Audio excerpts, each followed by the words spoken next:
इंगोरछा भरिसां ॻोठ मंगोल ख़ान चांग में सुघड़ कचहरी मुनक़िद कई वई, जंहिं में नाले वारनि सुघड़नि ॾोर बेत गुजारतूं ऐं शाह लतीफ़ जी शाइरी पेश कई। इन हवाले सां रिपोर्ट करे रहियो आहे अब्दुल जब्बार चांग।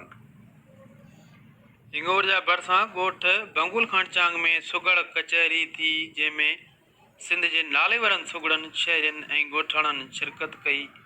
उहे टाइम न्यूज़ सां ॻाल्हाईंदे चवनि था त खण में हंध ॾोथियड़ा तो वटि वञण रोज़ विहां, उते सुम्हनि पेट बुखिया पाड़ा तो वटि खाइनि कुता कां, उते लुख साड़े लिंगनि खे तो वटि माले थधी छां, उते ग़रीब घारनि गमनि में तो वटि माया घणी मां, तॾहिं सांगी सच्चा सब्र में तोखे लंघण संदो ॾां, ओ हुते छिजन हां तूं तो करी ईदूं इमामनि हुजे। गढ़ ॾाहे खे चइबो आहे जेको ॻाल्हियुनि खे ॻोल्हे ऐं सम्झे। कंहिं सुघड़ खां पुछो, जॾहिं ही मेल मिलाप घटि थींदा, कंहिं विचे माण्हू खे न्यापो ॾेई उन खां पुछे थो त मुंहिंजूं मीहूं जेके आहिनि, स्वाऊं जेके आहिनि, उन्हनि में आलोड़ियूं, उन्हनि में खीर जी सुर्क रही आहे, कांघारियूं वेकी वियूं छाजे करे।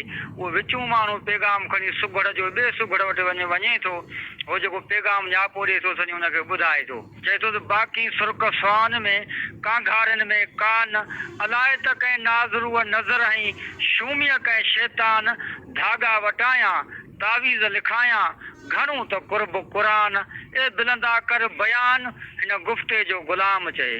अजी कुड़मी वीचारा कलूरिया, खोट कई वई आथरादू, काथा सिखिया हिन ई जानब जादू, सलाह कंहिंजा बि सही न अंगूरिया, हारी हज़ारे सूर रुनुआ, डीलर वटि बि कीन कुनुआ, तोड़े बेकी में त लख पूरिया, खेर ग़रीब जो कंहिं न घुरियो आहे, अज़मी कंहिंजो ह्या न कुरियो आहे, पोइ बि माण्हू घणा ई घोरिया, रखी यारनि लिकाए यूरिया, ती तबाह कणकूं तूरिया। भले आहे भला पिरिया ऐं दिलि मुंहिंजे जो दाणो, जो हाल हबीबा पेश पिरिया ऐं रूह मुंहिंजे जो राणो, तोखे पाक वॻो आहे पातल आहे गंजीअ गोॾ हाणो, तोखे लखनि जी लुंगी मूंखे पोतरो पुराणो, तोखे पाक मोज़ा पातल आहे पेरे ओहराणो, तो वटि गिलम गालीचा मूं वटि वारी विछाणो, तो वटि तूल हाणा तकिया कया बाह सिराणो, तो वटि ॿोड़ पुलाव बाकरा मूं वटि शंगर सुटाणो, तो वटि सेला चांवर सुखदासी मूं वटि रोट रूहाणो, तो वटि तरह तरह जा ताम मूं वटि ॾुध ॾाढाणो, तूं ढके खाई ढूंगनि में मूं वटि छबियूं कढ छाणो,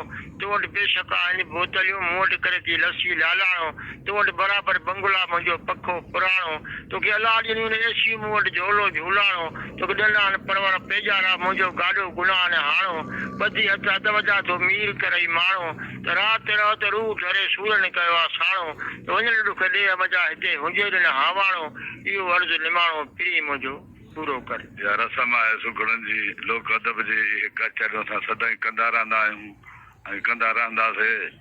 असां पंहिंजे पोयनि खे बि इहा वसियत कंदासीं त इहे कचहरियूं क़ाइमु पंथनि जूं कंदा रहनि।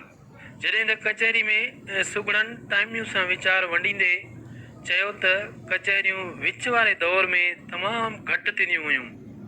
हिकु दफ़ो ॿीहर सुघड़ कचहरियुनि ॾांहुं माण्हुनि जो रुझान वधीक थियो आहे।